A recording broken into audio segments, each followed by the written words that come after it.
Yo, yo, yo, what is going on, my beautiful brothers and sisters, fellow radiators of love? My name is Jamal Pope, aka Jay Phoenix, and this is going to be your astrology forecast for the weekend of August 19th and 20th of 2023.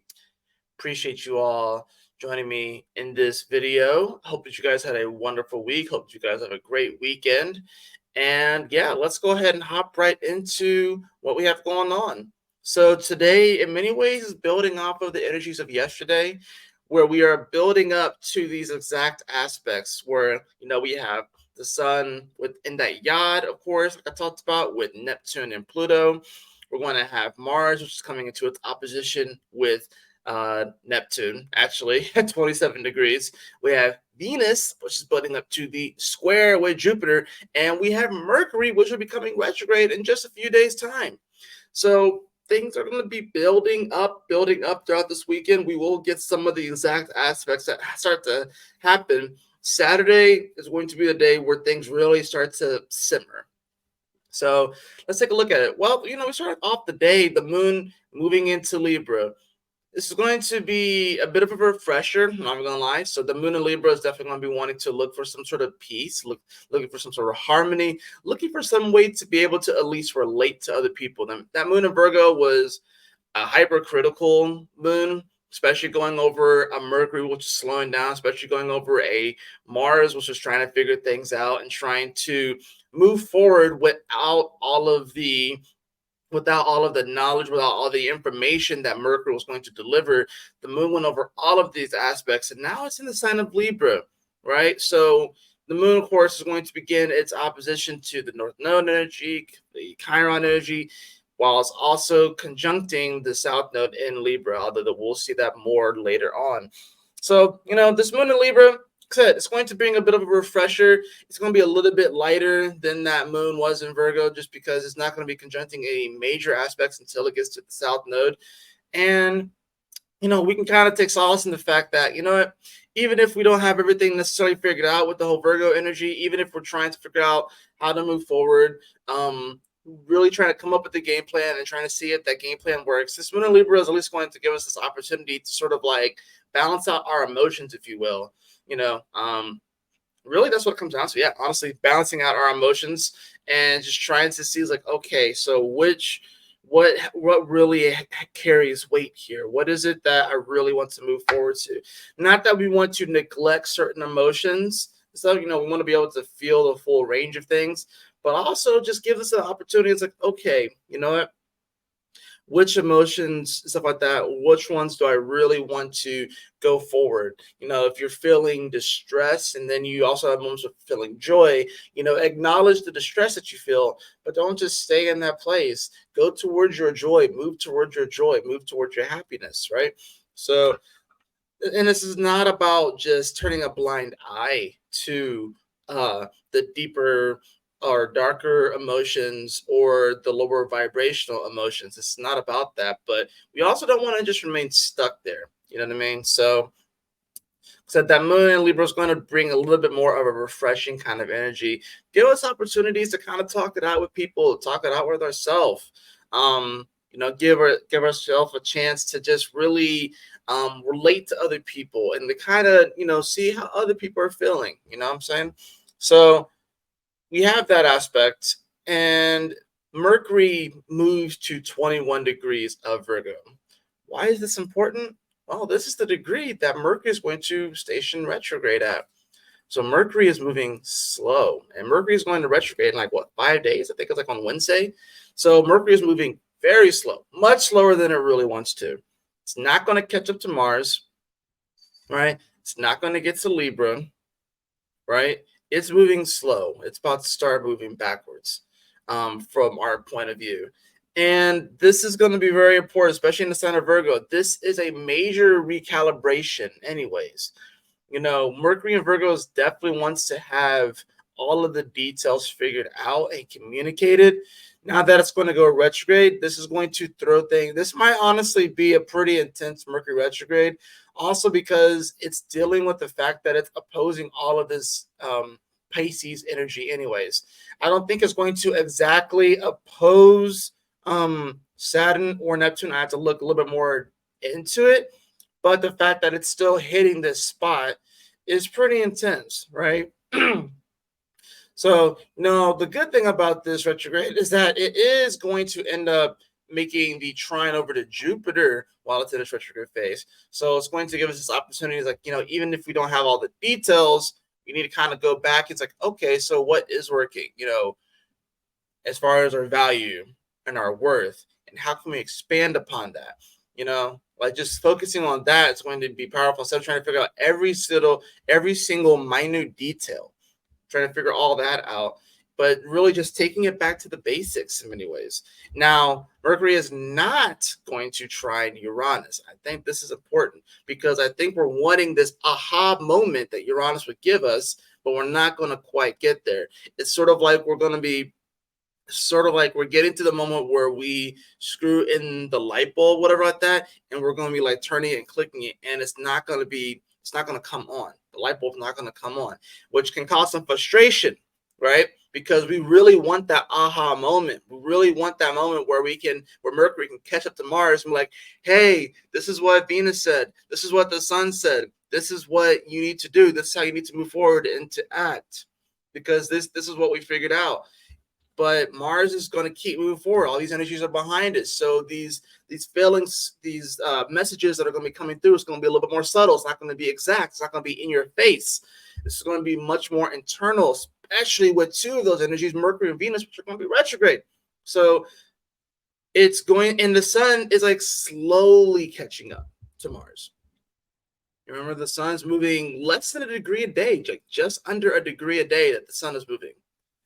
So this is going to be a moment here where it's like we definitely feel like we are getting some answers, but we're not getting all the answers. We're definitely are feeling that we have some of the picture filled out, but we don't have all of the picture filled out. We don't have all the picture colored. This is a moment where we're going to feel like we are coloring outside the lines, if you will, especially with Mars and Virgo and a Mercury that's not going to catch up to it. We're kind of coloring outside the lines a little bit. And I think that this is by design. In fact, I know this is by design because we have sort of confined ourselves to thinking that things have to look a certain way and to be a certain way, when this is actually going to help broaden our horizons and broaden our perspective to see the many opportunities that are before us, right? So as you continue to, move this day forward, you know what I'm saying?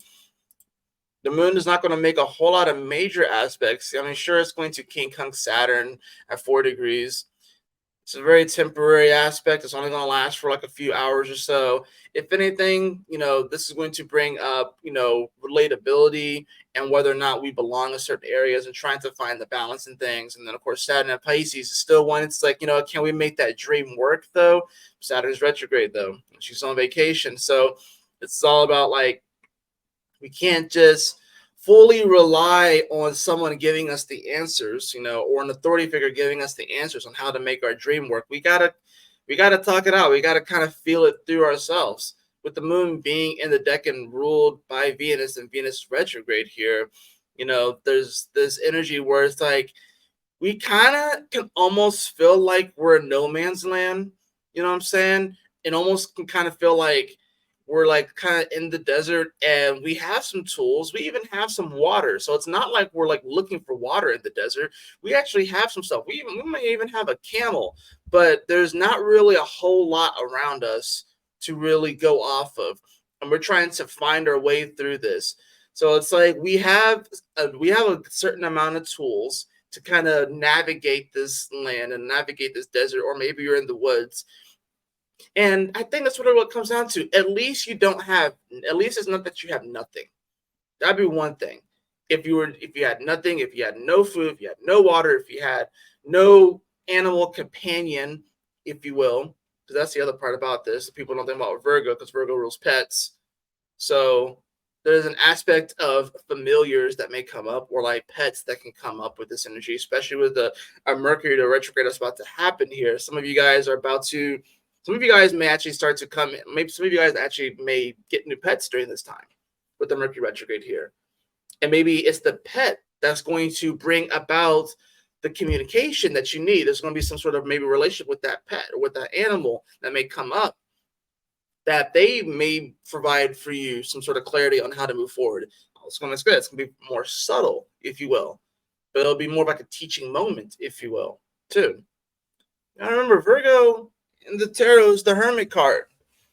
So there's definitely a moment where this kind of feels like a solitary journey. We do have some tools, we do have some resources.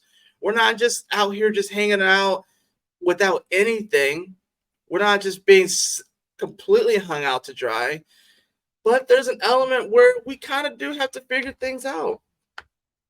And we have to figure things out bit by bit, right? Now, as we continue to move this day forward, we move more into late Saturday evening. We have this moon's going to come off of that King comes to Saturn. It's going to be at 7 degrees.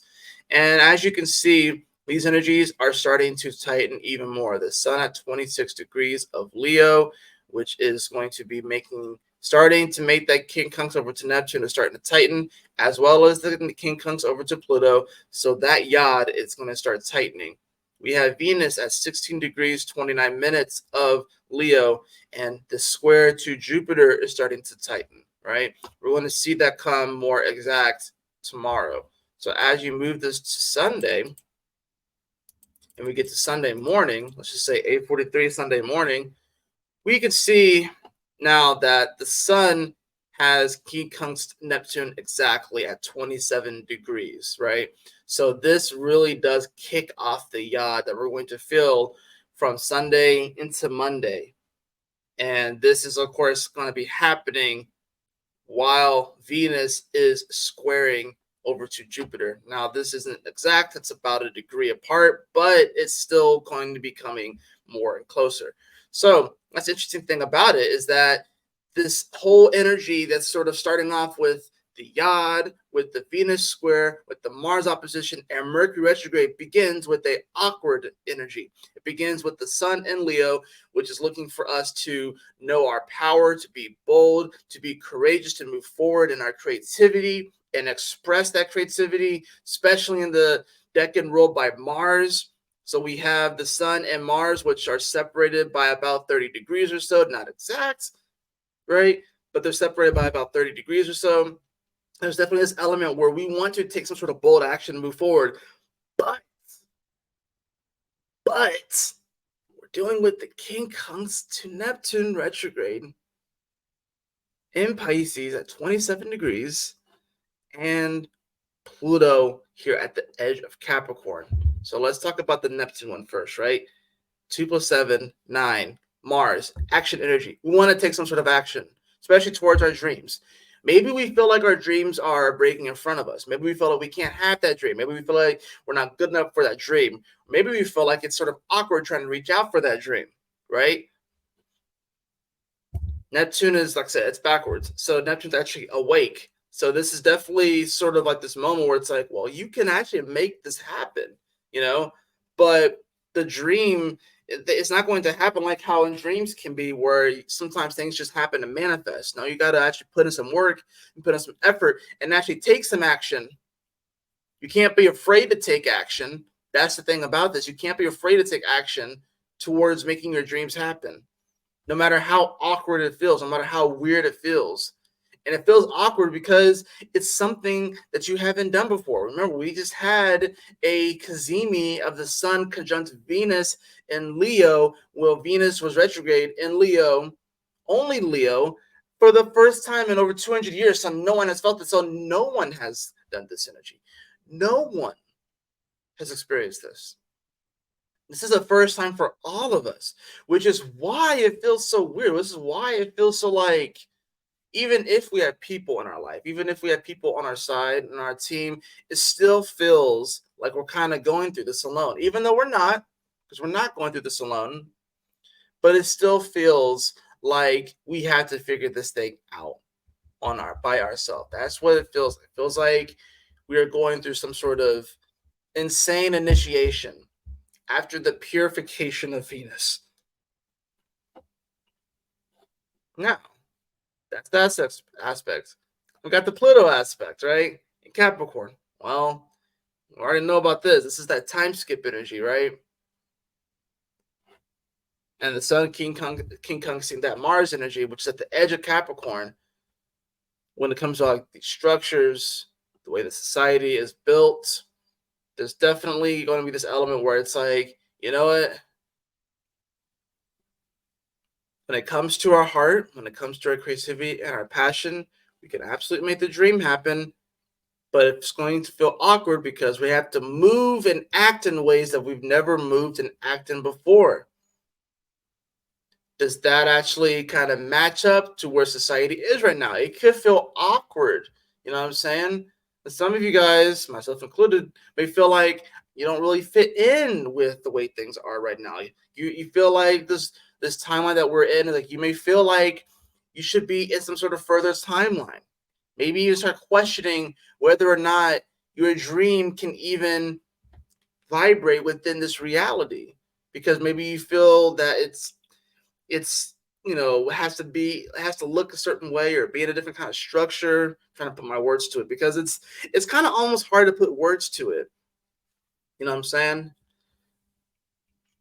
I think some of us are feeling that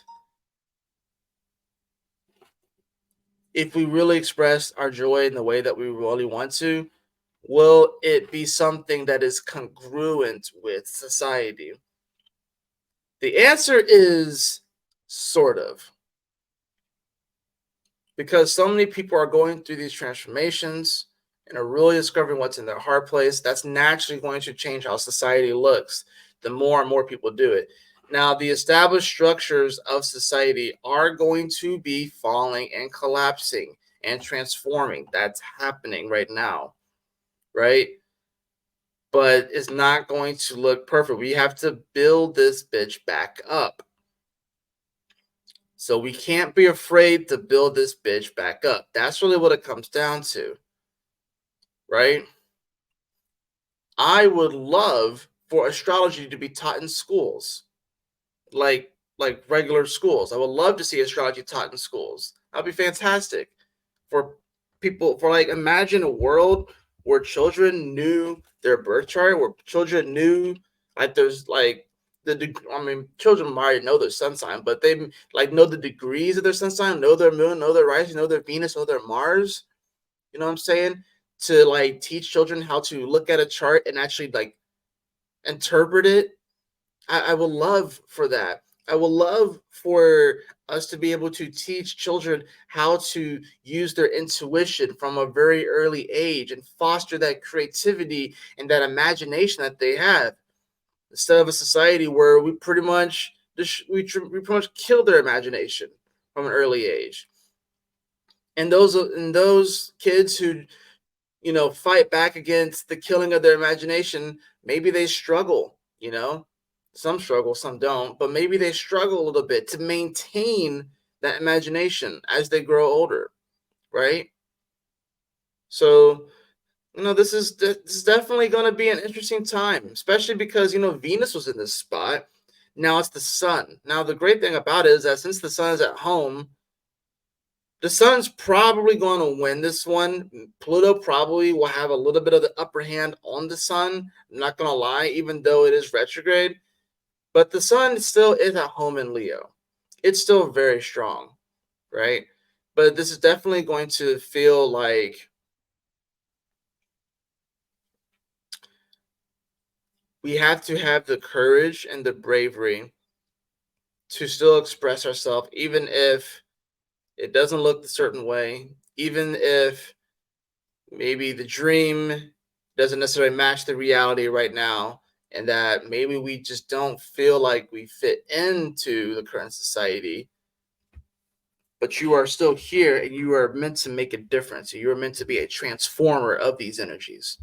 You're meant to be a transformer of these times. So we can actually bring things into our reality that do raise the vibration of this planet. Like I said, I think it'll be awesome if we taught astrology in schools. Some people will be like, why would you teach astrology in schools? I'm like, because it's a science. You know, astrology is a science. We used to actually teach astrology to our children way back in the day. Way back in the day, we used to actually teach astrology to our children, but we don't anymore. So if we can connect our children back to that celestial heritage and actually have them understand the energies that we were under when we were born, how important that would be, I personally think the world will be a better place. At the very least, people will begin to understand things. And not only that, but you won't have like this stupid, unnecessary drama where it's like, oh, I don't date Scorpio. Oh, I don't date Aries. I don't blah, blah, blah, blah. You won't have all that. Because once you get to a deeper understanding of astrology, you realize that you can throw shade at every sign, but also love every sign. That's really what it comes to. I could throw shade at every single sign, but I also love every single sign because I know that every single sign has its piece of the pie, and you can't get rid of any. You can't have a world without Cancer. You can't have a world without Libra. You can't have a world without Aries. There's so many things. Was like, oh well, money is the bane of all evil. We need to get rid of money. Yeah, you can't get rid of Taurus, honey. Sorry, you can't get rid of Taurus. Oh well, why can't we just be living like an anarchist kind of society? How come we can't just have everyone do whatever they want to do all the time? Sorry, we need rules and regulations. We need Capricorn. You can't just completely get rid of it. You can't, right? Oh, I experience time blindness. That's another one I forget. I experience time blindness. Time is an illusion. Yeah, but you still need to have some of those details figured out. You can't get rid of that, right? Oh, I don't necessarily want to be in a schedule. I want to always go with the flow. This one I'm learning. I want to always go with the flow. Yeah, well, you can't always go with the flow. Sometimes you gotta actually have some details and some things planned out, right?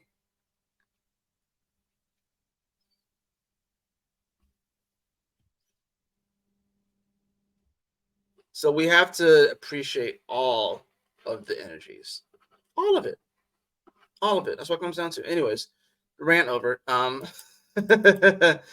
So, um, you're going to see pretty much by the time that that moon hits 19 degrees of Libra, conjunct Ceres, and opposed Chiron, we're going to have Venus officially move to the 15th degree of Leo and starting to square over to Jupiter. This happens later on Sunday night. And of course, the sun is here at 27 degrees, still in that King Kung energy, right? And we do, as you can see, Mercury is at 2130. Mercury is moving really, really slow now, really, really slow. Mars is within, you know, it's within like what, 2 degrees, not even like a degree and a half of Neptune. So we're going to start to feel that energy start to really mount. So come Sunday evening, the pressure is on. The pressure is on. We're going to start to feel, this moon in Libra, which is definitely trying to find some balance, trying to balance out our emotions, balance out the way that we feel about things.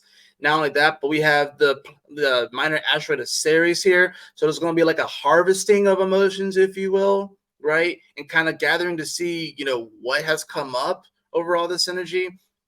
But it's opposing Chiron right here in Aries, which is definitely going to be, it's an opposition. It's definitely going to be a bit awkward because it's like, well, we're going to look at our wounding and our past and our traumas and try and figure out, it's like, yo, despite all of this, can you continue to move forward?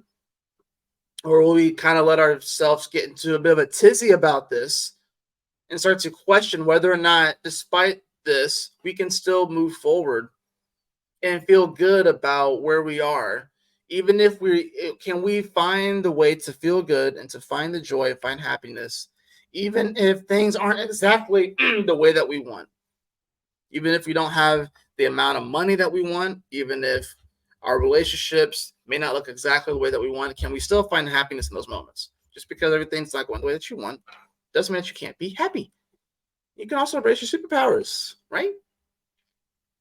We'll talk a little bit more about that Venus square Jupiter because, like I said, this is going to be more of like a Monday aspect. But just know that we have built up to this energy, and there's a bit of a nice mutual reception here between Venus and Jupiter. So this is not going to be the worst of squares, especially this, since these are benefic planets, they're generally more positive planets, right? But it's still going to provide that challenge on whether or not, you know, we can receive our hearts, and whether or not we can receive the abundance that is in our life that we may not necessarily see, and be appreciative for the things that we do have, the appreciative for the things that are working out. Remember, like I said, it does kind of feel like we're kind of wandering through a desert or through a forest, and there's like no one really around us. But at least we have a backpack. At least we have some water. At least we have some food and some provisions, and we probably have an animal buddy with us too. So we're not completely alone. We're not completely without tools to navigate this. We just trying to figure out where the fuck we're going, right? So let's get into the cards. So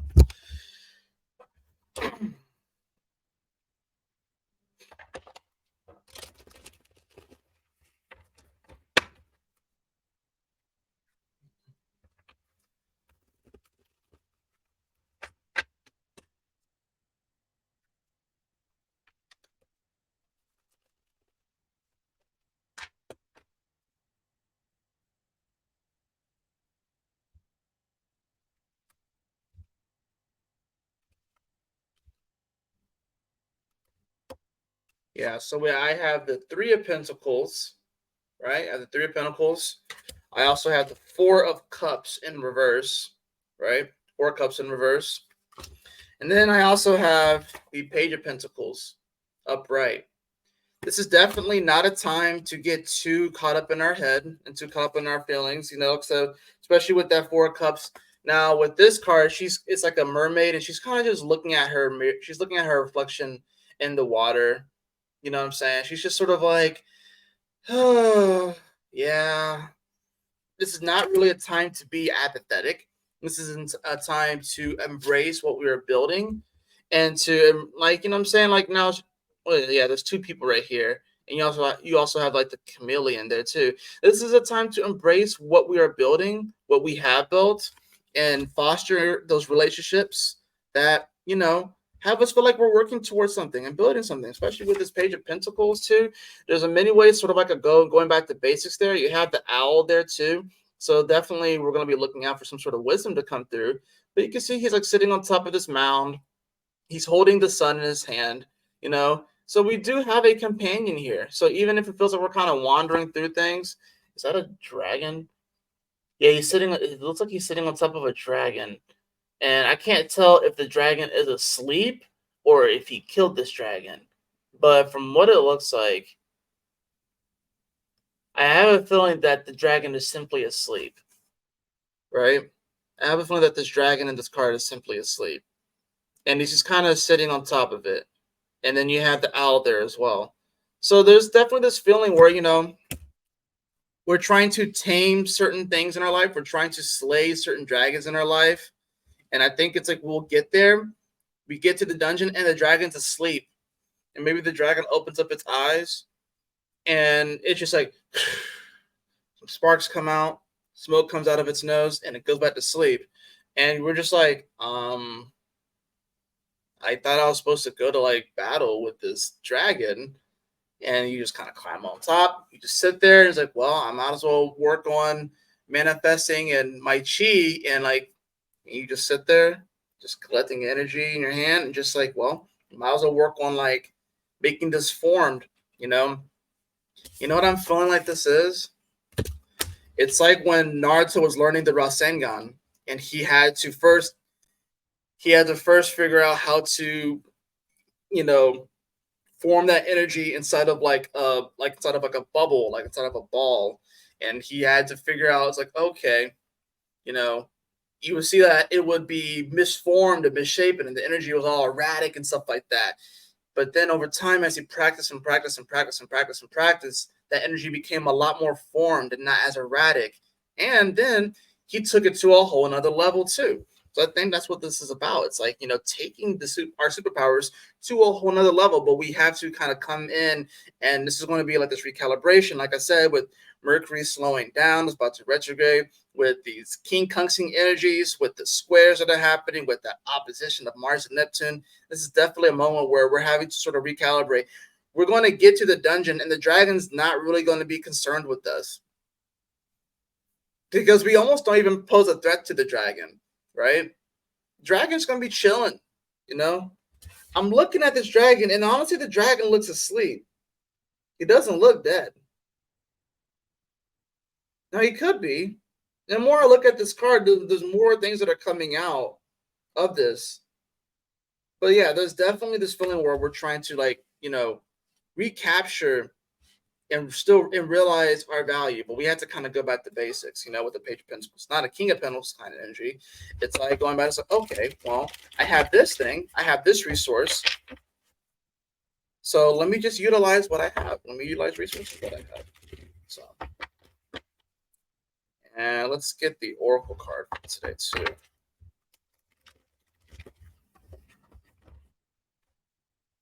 But yeah, this is definitely not a time, so with that Four of Cups in reverse, to just be constantly pondering and wondering on what if, what could be, what if it goes this way? What if it goes bad? I'm feeling apathetic. Don't know how to move forward. It's like, no, you don't need to focus on that. And you have to alter your perception. It's all about your perception. The frequency of perception supports our natural curiosity, move us beyond our comfort zone to find the edges of what we perceive as real and to take a good, hard, deep look at it. Yeah, I mean, that's pretty much what this weekend's about. Taking a good, hard, deep look at it, altering our perception to see that there are far more possibilities than we are giving ourselves credit for, that we are far stronger than we give ourselves credit for, that we are much more equipped than we realized, and that we can make it through these moments even if we don't have all the answers. Because you don't need all the answers. All you need is one or two, and then you can just move forward from there. You know what I'm saying? Just like, okay, like, say if you're like in the woods, right? It's like, okay, yeah, focus on one thing at a time. You know what I mean? Get your wood, make your fire, create your tent, just move forward one thing at a time. Don't try and figure everything out right now. Try to alter your perspective. I think that's mainly what this moon in Libra for this weekend is going to be about, is helping us to kind of sort out our emotions and kind of weigh things out too, and see which emotions are lighter and which emotions are heavier. Because you want to go towards the lighter emotions. You want to go towards the emotions that are lighter and that are more like a feather, because that's what's going to free you and not have you feeling anchored to whatever position or wherever place that you think that you are in, that you feel like you are just stuck in, that you have to be. You don't have to be stuck there. So become light like a feather, alter your perception, and realize that you are far more capable this weekend than you realize. That is going to do it for your weekend astrology forecast. I hope that you all enjoyed it. If you did, please like, share, and subscribe. I definitely appreciate it. And if you'd like a personal reading with me, beloved, you can follow the link in the description below to my website, jphoenix.com. And as always, y'all take care, stay blessed, have a wonderful weekend.